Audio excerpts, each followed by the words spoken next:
What's up, everybody? My name is Adam Palmer. This is Daily Nonsense. On today's show, we're going to be talking about some of the grading data that just came out from the month of August and which sets were the most popular during that month.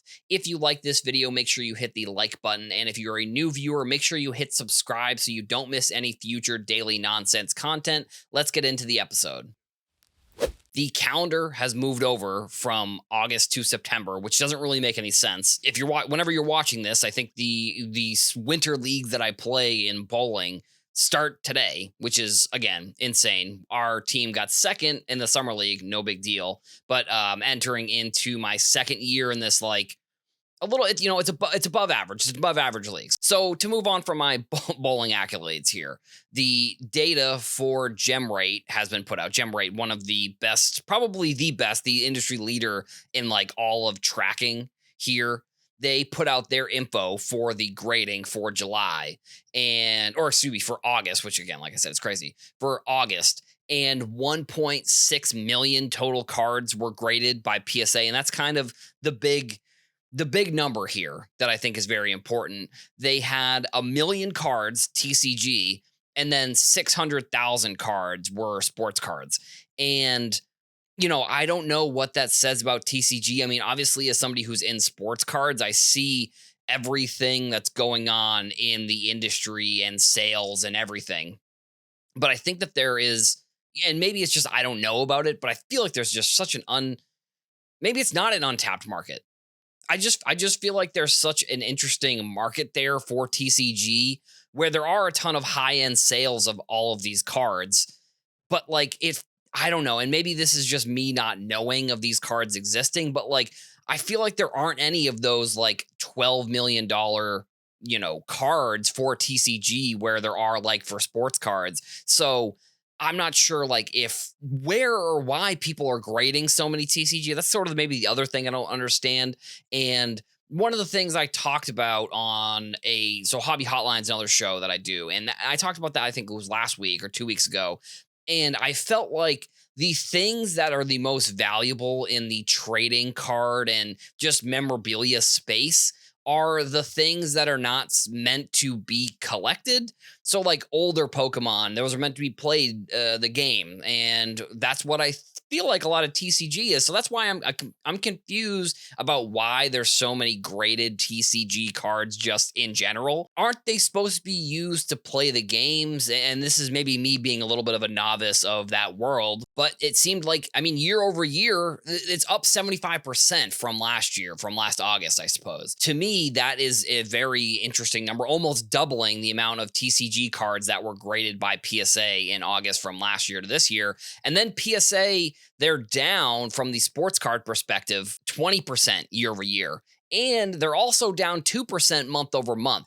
So the 600K, so down 20%. So they probably graded, that would mean it would be like 800 roughly last year in August is what they graded. And then this year they're grading about 660, I think is the number that I saw. And then the other piece of interesting data was the SGC numbers, which were both down significantly in both categories in sports cards and TCG. Year over year, they were down 29%. And then month over month, they were down 23%. They graded about 118,000 cards in the month of August.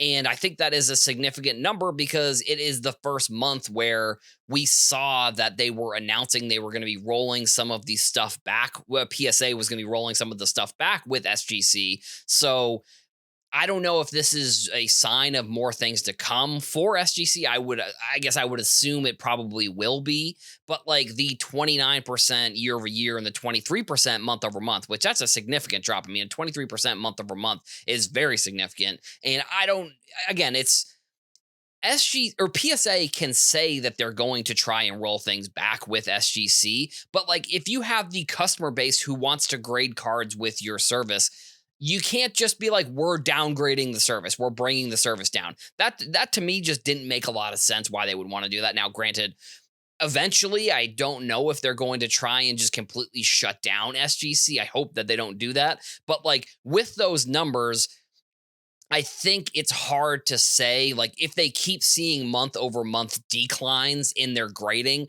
I find it hard to believe that PSA wouldn't eventually shut them down. But like the 23%, I don't know if that was people because of the announcement were moving away, or just like maybe they weren't grading as quickly.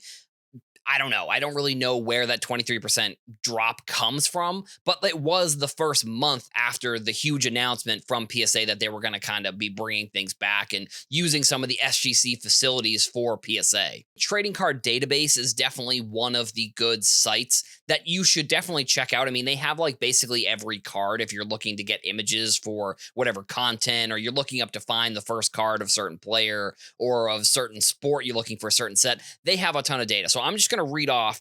They put out the top 25 sets of August of 2025, and you may or may not be surprised here, but in other than one, two, three.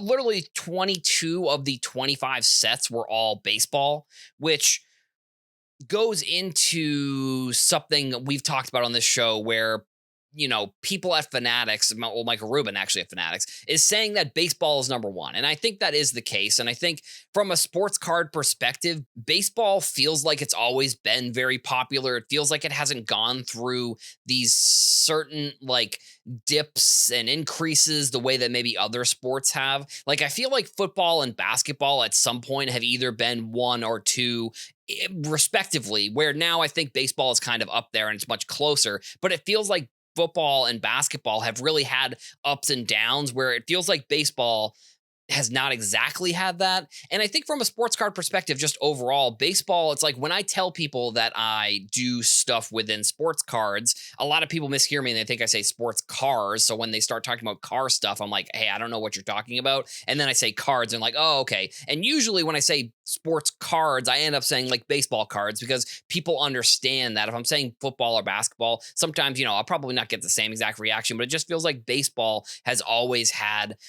such a huge stay within the hobby that, like, on one hand, it shouldn't be very surprising that these cards are the most popular sets on this website. So I'm just going to go through.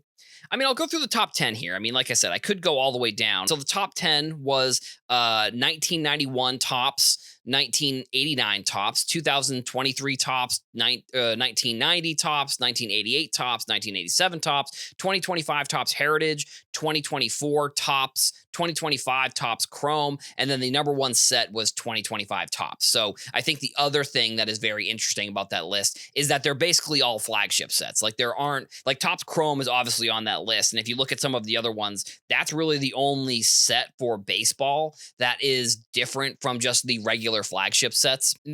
I don't know, maybe that's where people are always starting with their search. Like, maybe there are people getting into this, and that would be where I think some of these like 87 and 88 and 90 are. It's people getting back in and they're looking at the cards that they knew about when they were growing up. So that's where I'm seeing this. But the thing that I was very surprised by was that there was really no football on this list. Like, 1990 Pro Set was at number 20, and then 2025 Score was at number 15. Like, there's no Prism, there's no Contenders, there's no anything on this list where it feels like football is, this is when people are buying football.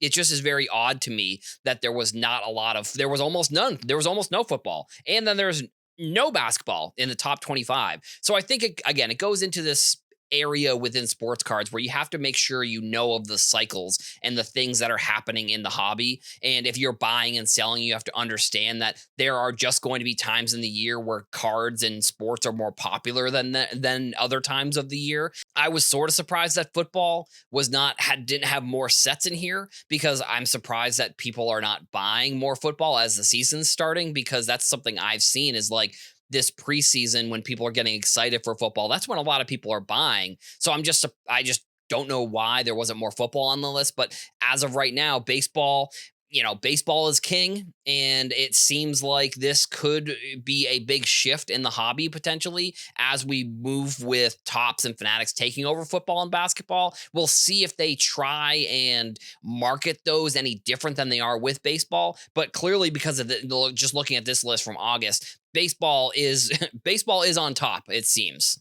That's all we've got for today's show. Make sure you leave a comment. Let us know what you thought about the topics. Also, make sure you come back here to the Sports Card Nonsense YouTube channel every day so you don't miss any future daily nonsense content. Thank you all for watching, and I'll see you in the next one.